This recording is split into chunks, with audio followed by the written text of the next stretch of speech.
पंचीपुर नाम के एक जंगल में टूनी चिड़िया, हरा तोता, कबूतर और बगुला चारों अच्छे दोस्त होते हैं। और उस जंगल का राजा चील होता है। पर चील काफी घमंडी होता है और हर समय उसकी चापलूसी कलवा कौवा करता है। जंगल के राजा होने के कारण बाकी जंगलों के राजा जैसे काम करते थे, चील उनमें से एक भी काम नहीं करता था। इसीलिए जंगल के सारे पंछी राजा परिवर्तन करना चाहते थे, लेकिन कभी भी उनको मौका नहीं मिलता था। अरे बगुले भाई, सुना है इस साल भी चील राजा ने जंगल में कुछ भी परिवर्तन नहीं किया है। जंगल में बारिश के दिनों में बाढ़ आने की संभावना होता है, पर चील राजा इसके बारे में कुछ भी नहीं सोचता था। ये देखकर एक दिन हरा तोता बगुला से कहता है, अरे बगुला भाई देखो ना, बारिश का मौसम आने वाला है, लेकिन चील राजा ने बारिश के पानी को निकालने के लिए कुछ भी नहीं किया। तुम ठीक कह रहे हो हरा तोता, लेकिन तुम तो जानते हो चील राजा के आगे हमारा एक भी बात नहीं चलता, और हम उन्हें क्या बताए, वो तो किसी की बात सुनते ही नहीं है। बगुला और हरा तोता इसी के बारे में बात कर रहे होती हैं। तभी दोनों के दोस्त कबूतर और टूनी वहाँ पे आती हैं। अरे दोस्तों, तुम दोनों इतने सुबह सुबह कहाँ जा रहे हो? हम दोनों चील राजा के पास जा रहे हैं, तुम दोनों भी हमारे साथ चलो। आखिर तुम्हें उनसे क्या बात करनी है? मुझे तो उनके नजदीक जाने से ही डर लगता है। अरे भाई, डरते क्यों हो? सच बात कहने के लिए कभी डरना नहीं चाहिए। फिर भी तुम्हें डर लगता है तो तुम हमारे पीछे रहना। ठीक है, हम चलते हैं तुम्हारे साथ। लेकिन सच बताओ दोस्तों, तुम दोनों को क्या बात करना है? आज सुबह सुबह जब मैं खाना ढूंढने के लिए इंसानों की बस्ती की तरफ गया था, तब वहाँ पे कुछ इंसान रेडियो में कुछ सुन रहे थे, और मैं दाना खा के जैसे ही उनके नजदीक गया तो मैंने सुना कि आज नहीं तो कल जंगल में बहुत ज्यादा बारिश होगा, और ये बारिश कब खत्म होगा या नहीं ये मुझे नहीं पता। इसलिए हमें पहले से ही जाके राजा जी को ये बात बता देना चाहिए, ताकि जंगल के राजा सारे पशु पंछियों को पहले से ही सावधान कर देंगे। वैसे तो चील राजा कभी किसी की बात नहीं सुनते हैं, लेकिन बात इतनी गंभीर है तो हमें ये बात बताना ही चाहिए। चील राजा सिर्फ और सिर्फ कलवा कौवा की बात सुनते हैं। हाँ, तुम बिल्कुल ठीक कह रहे हो। पहले हमें ये बात जाके कलवा कौवा को बताना चाहिए, ताकि कलवा कौवा जाके चील राजा को ये बात बताएगा। ऐसा कह के चारों दोस्त कलवा कौवा के घर की तरफ जाने लगते हैं। अरे कलवे कौवे, तुम तो काफी दुबले पतले दिख रहे हो। हम जंगल में पिकनिक करने के लिए आए हैं। अगर तुम चाहो तो हमारे साथ शामिल हो सकते हो, लेकिन बदले में तुम्हें हमारा एक काम करना होगा। कैसा काम? तुम कसम खाओ, खाना खाने के बाद हम चारों को राजा जी से मिलाओगे। अरे हाँ, क्यों नहीं, पहले खाना तो दो। कलवा कौवा काफी भुक्कड़ था, इसलिए चारों मिलके उसे उल्लू बनाते हैं, और योजना के मुताबिक कलवा कौवा चील राजा को लेके आता है।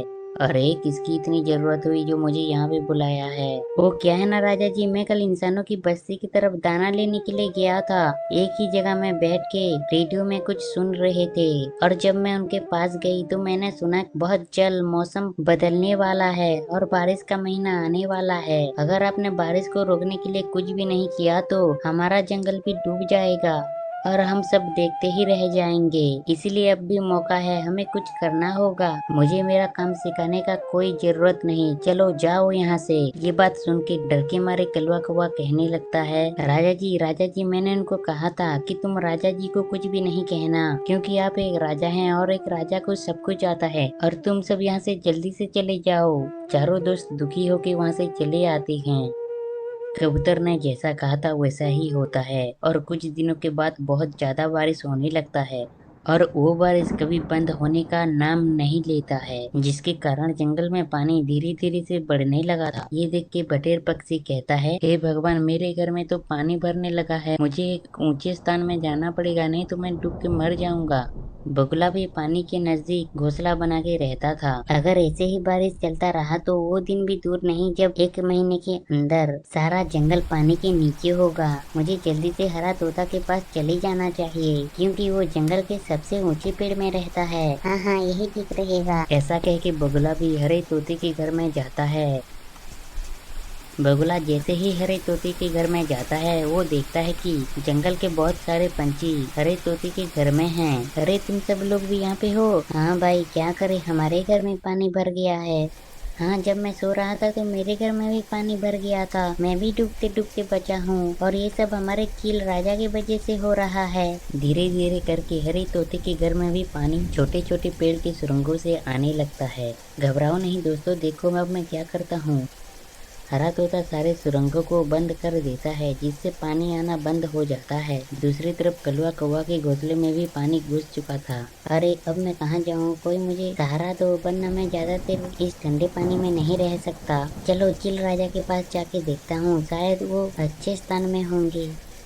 और कौवा भीगते हुए चील राजा के पास जाता है, लेकिन जब वो देखता है चील राजा के घर में भी पानी भर चुका है और चील राजा भी पानी में तैर रहे हैं। मुझे कहीं और जाके मेरा जान बचाना चाहिए। अरे वो चारों दोस्त भी अभी तक चील राजा के पास मदद मांगने नहीं आए हैं, इसका मतलब वो पानी से बचे हुए हैं। मुझे उनके पास जाना चाहिए। और फिर से कलवा कौवा भीगते हुए हरे तोते के घर की तरफ आने लगता है। अच्छा, अब मुझे सब कुछ समझ में आ रहा है। हरा तोता इतने बड़े पेड़ में रहता है, इसीलिए उसके घोंसले में पानी नहीं घुसा है और चारों दोस्त वहीं पे होंगे। मुझे भी वहाँ पे चल के रहना चाहिए। क्या तुम मुझे बारिश बंद होने तक अपने घर में थोड़ी सी जगह दोगे? कोई जरूरत नहीं है हमें तुम्हारी, तुम यहाँ से चले जाओ। नहीं भाई, ऐसा नहीं कहते। जब कोई मुश्किल में होता है और वो मदद मांगता है तो उसकी मदद करना चाहिए। और हरा तोता भी कलवा कौवा को अपने घर में रहने के लिए कहता है। दूसरी तरफ चील पानी में डूब रहा होता है।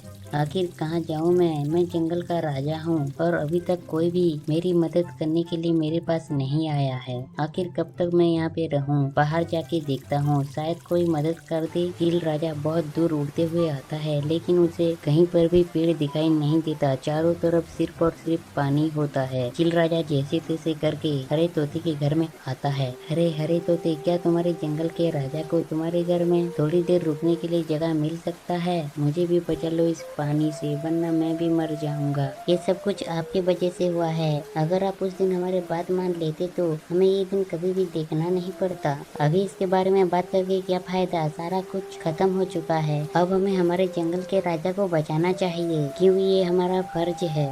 थोड़ी देर में और भी बहुत ज्यादा बारिश होता है और जंगल में बहुत ज्यादा पानी भर जाता है। सिर्फ हरे तोते के पेड़ को छोड़ के बाकी सारा जंगल तहस नहस हो जाता है। और ये देख के चील राजा काफी ज्यादा दुखी होता है और वो रोने लगता है। ये सब मेरी वजह से हुआ है, मुझे माफ कर दो पंछियों। और कुछ दिन के बाद बारिश का पानी धीरे धीरे करके सूखने लगता है और बारिश भी धीरे धीरे बंद होने लगता है। लेकिन चील राजा काफी देर तक पानी के अंदर होने से उन्हें जुकाम होता है। पंछियों, जब तक मैं जंगल का राजा था तो मैंने जंगल में कुछ भी अच्छा नहीं किया, लेकिन आज मैं एक अच्छा काम करने वाला हूँ। कैसा काम महाराज? मैं आज से कबूतर को इस जंगल का राजा बना रहा हूँ। मुझे नहीं लगता कि कबूतर के अलावा और कोई भी इस जंगल में राजा बनने के काबिल है। और इतना बात कहते ही चील राजा की मौत ठंडे की वजह से होता है। और जैसे ही जंगल से पानी सूखने लगता है तब सारे पंछी मिलके कबूतर को अपना राजा बनाते हैं और कबूतर भी अपना काम करता है और जंगल को कुछ ही दिनों में पहले के जैसे कर देता है। उसके बाद जंगल में कभी भी किसी भी तरीके का संकट नहीं आता है और सारे पंछी नए राजा के साथ खुशी खुशी जंगल में